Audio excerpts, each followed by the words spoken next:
I'd like to talk a little bit about the advantages of the Baal Tshuva in the Baal Tshuva world. A number of advantages, actually. One is that they're much more excited, idealistic about their Judaism, and that attitude can and should be passed on to the kids. Many times in the from birth world, everything is taken for granted, things are rote, there's no growth, and the kids feel that. The parents are not really growing. And they find out that Judaism is just some static way of life, which is very unhealthy.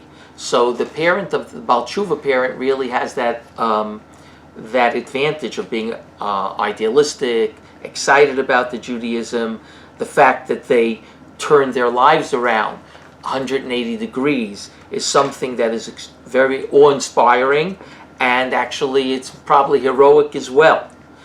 So that's something that should be transferred to the child as you're raising the child.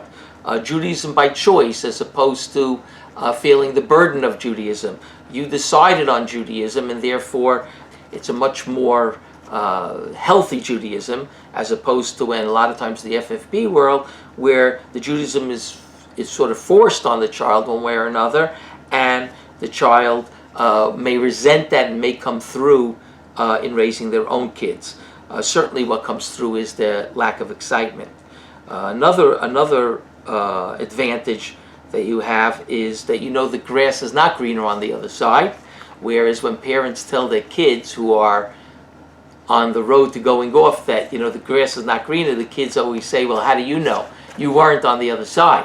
Whereas the Baal Tshuva parent can say, I was on the other side, and I can tell you the grass is not greener. Now, it doesn't always work, but certainly you have that advantage. Another advantage is that you're much more educated in the secular world, which is very good. I mean, when I say educated in the secular world, I mean like academics. A lot of FFB parents cannot help their kids at certain points in their learning and in their education in schools. And they may not even know that much about what their children are being educated, how the children are being educated.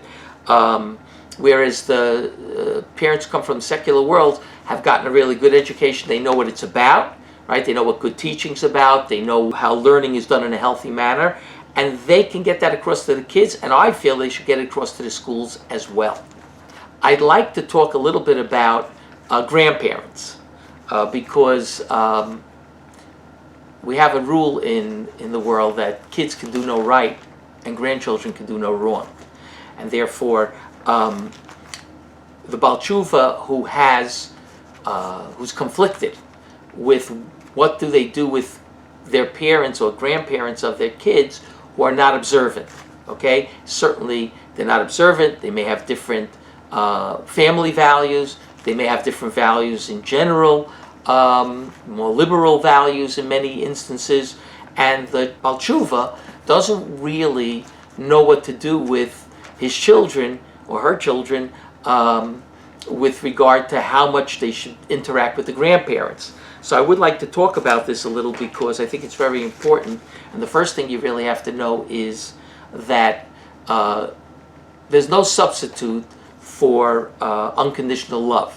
Unconditional love is great, and that's what grandparents have for their grandchildren. No matter whether they're secular or frum or ultra-Orthodox, they love their grandchildren, and it's sometimes really a very important part of their life.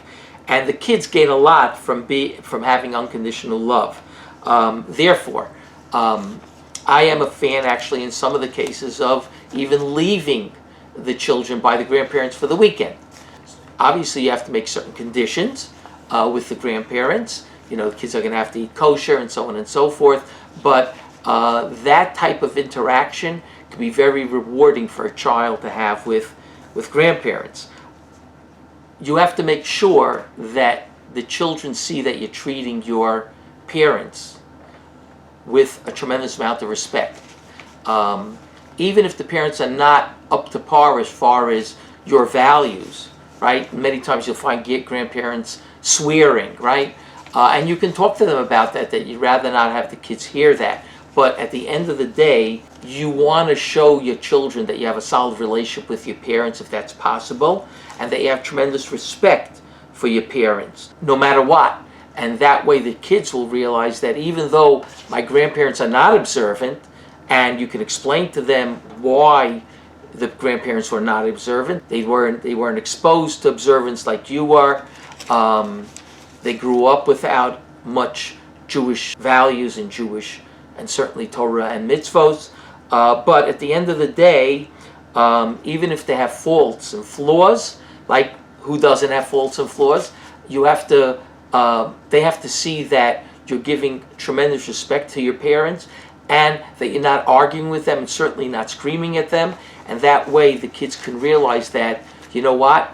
Even though my grandparents are not religious, I see the tremendous respect my parents are giving, and therefore I want to give that respect to my parents as well.